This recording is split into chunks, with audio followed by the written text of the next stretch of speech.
Today's lecture on the CTFT is about Parseval's relation. So we will define or talk about Parseval's relation and also define the concept of a DC component and give some examples.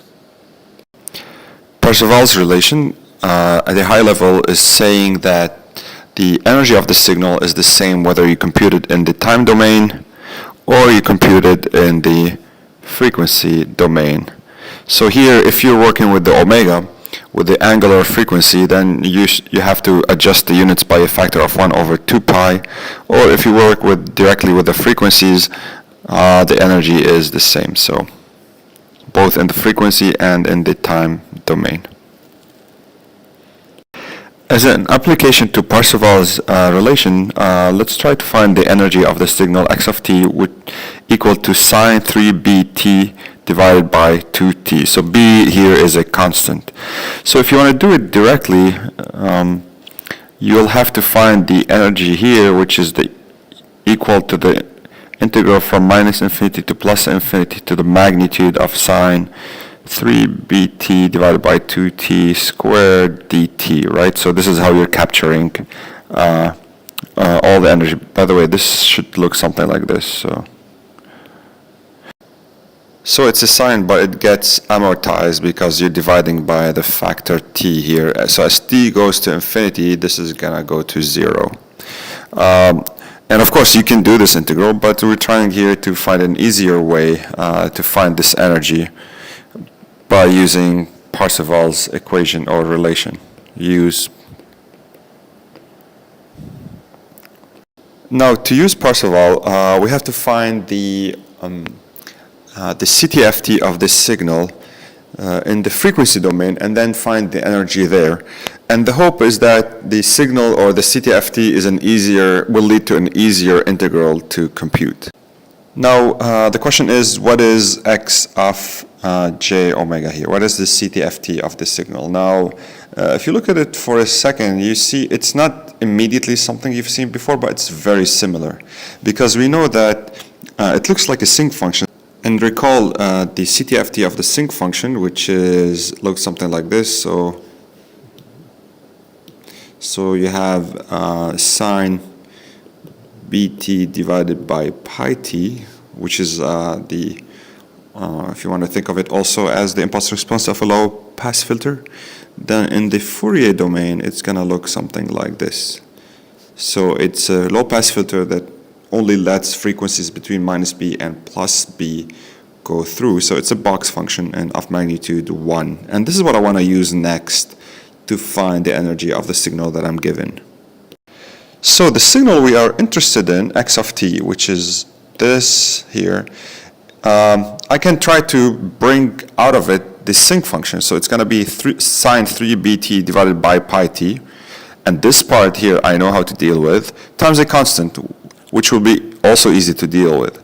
So I know that the signal, so if I call this part here, if I call it y of t, then I know that the energy in x is equal to the energy in y times the constant square, because again, in energy you're squaring everything. And like I said, yj omega is the box or the low pass filter. So the bandwidth here is 3b, so I have minus 3b and plus 3b. And the amplitude is 1. Now to find the energy here by using Parseval's, since I'm doing things in the omega space, so I know that the energy of y is equal to 1 over 2 pi, the integral between here minus 3b and plus 3b, 1 square d omega, right? So this is going to be equal to 6b divided by 2 pi, which is equal to 3b by pi. And now I can compute E of x, which is pi squared by 4 times 3b by pi, and I'm going to get the energy of x to be equal to I can simplify here, so it's going to be 3b pi divided by 4. And you can easily see that computing this integral here is much easier than computing the integral of the sinc function of sine t by t. So in that sense, sometimes the Parseval's relation can be handy. And the slides here gives a more detailed derivation of the results. Now I want to move to another concept, which is the DC component. So the DC component is of a signal is the frequency component at frequency equal to 0, at omega equal to 0. And we call this the DC component. And we usually find it by evaluating x of g omega at omega equal to 0. And if you plug in this in the formula, so it's the integral between minus infinity and plus infinity of x of t dt. So it's the component is the magnitude of the signal at frequency equal to 0. So the DC component is the CTFT at frequency equal to 0, and you can compute it by just integrating the signal x of t. And it's called DC component because it's the magnitude of the signal at frequency equal to 0, so there's no frequency. So it's like a direct current versus an alternate current. So it's just referring to that analogy. Also, if you can, so here you're finding x of 0, the CTFT. Also, if you have the CTFT and you want the value of the signal at 0, you can also compute it following this formula. For instance, what is the DC component of the sinc function or a low-pass filter?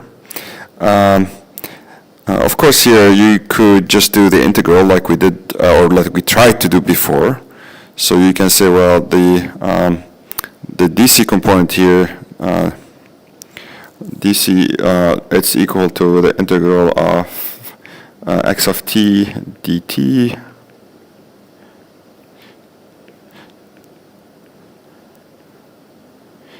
By the way, this is not the energy that we computed, because of the energy you need to have this square, right? Now, again, you could do this integral, but an easier way to do is to find the frequency, the signal on the frequency domain. So it's a box between minus b and plus b, and magnitude was 1. Then I know that x of j0 is equal to 1, and this is the DC component of the signal. And the details are done here. So again, you get that the DC component is equal to 1.